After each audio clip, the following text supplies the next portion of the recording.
Hey there, Georgie here with Ukraine Matters. Welcome to still Germany, still walking by the Rhine River and still talking about things that are happening in Ukraine around Russia. So let's talk about the horrific existence of Russia right now, and we'll also extrapolate a little bit about the Russians' horrific future, if I can paraphrase the meme that has been going around for a while now. So Ukrainian strikes on the Russian oil infrastructure has been growing significantly. The scale of it has been becoming bigger and bigger.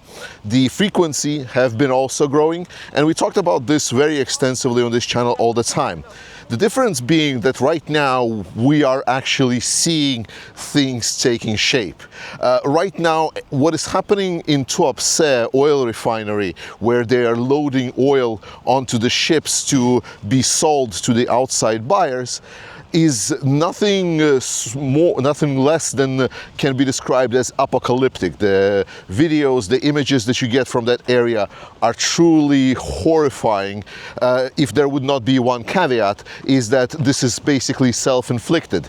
No one is forcing Russia to continue this war. They are doing this on their own. Every day Putin is making a decision to deny any kind of concessions and continue this war of aggression. So Russia is just reaping the consequences of the seeds that they have been sowing, or as one would put, is the seeds that were in the pockets of the soldiers that are finally pushing through the thick layer of Russian bullshit. But let it not be me who says all of these things, because hey, I'm a pro-Ukrainian guy. This channel is called Ukraine Matters. Let's read some of the Russian Z propagandists that want one thing and one thing only: to destroy Ukraine.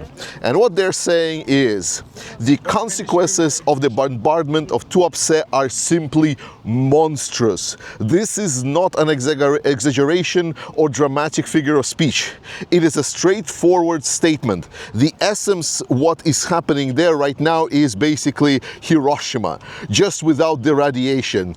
Due to a massive fire at the oil terminals, oil rains have been falling over the city and nearby areas since yesterday, killing flora and fauna. The land is poisoned.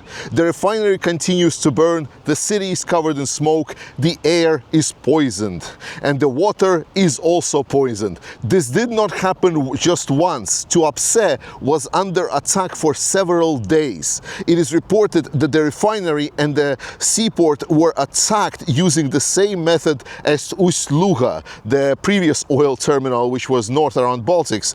There's a possibility that the approach was carried via the territory of a NATO member state, Romania. I'm going to try to show you a map right now in my editing, I hope, and you will see that there is absolutely no reason for any kind of drones to go through Romania to the Tuapse terminal. It's just Russians projecting once again, completely in denial that it is Ukraine that is beating the crap out of them right now, and not the NATO countries that supposedly are fighting the Russians. And that's why Russia cannot win Ukraine, because they're fighting the NATO countries. You know, it's still the delusions of grandeur within the Russians.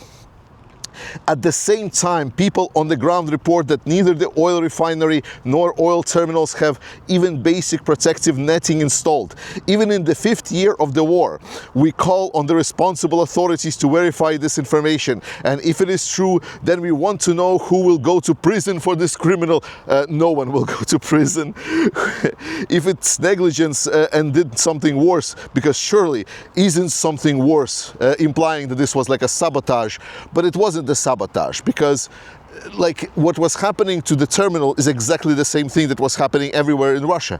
Corruption. Russia built a corrupt system. Russia was just a big bully that has been trying to bully their neighbors, and finally someone stood up to that bully because they picked out someone sort of at their own size. With Ukrainians, together with some of European help, Ukrainians are just pulling through and showing Russia how much garbage as a country it is, and now they're just in complete denial and and cannot believe that this is happening to them because they're, you know, big and glorious Russia. By the way, here is a video from Tuapse where they're showing how cars are running in 2022 in support of the special military operation and invasion into Ukraine. Just kind of like get the full chain of consequences in line. And further, the Russians are stating that this current oil terminal at Tuapse is gone, that it stopped existing.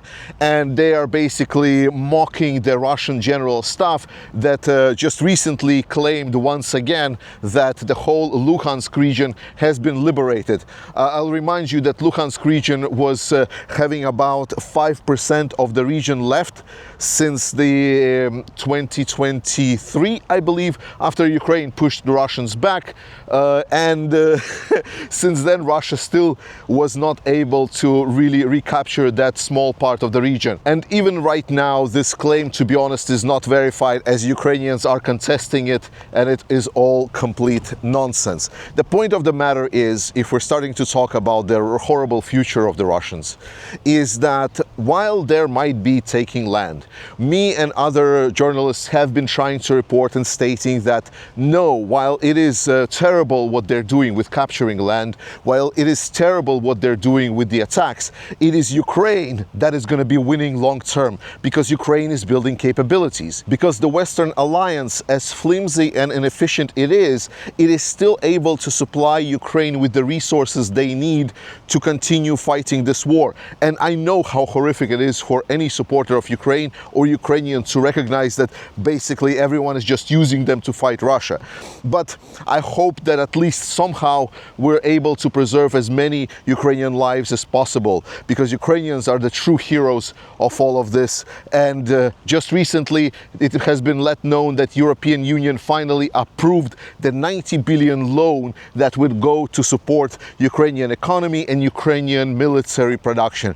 And that is going to be massive blow to Putin, because that means for the next 2 years Ukraine is sort of funded for the necessary activities against the Russians. And that is terrible, terrible, terrible, terrible news for Russia. Look, we've grown from single Ukrainian drone strikes against facilities to later more complex strikes with multiple drones from different angles, to even later see the first Ukrainian missiles hit targets inside of Russia, to later see Ukraine hitting targets some 2,000 kilometers away from the Ukrainian front line.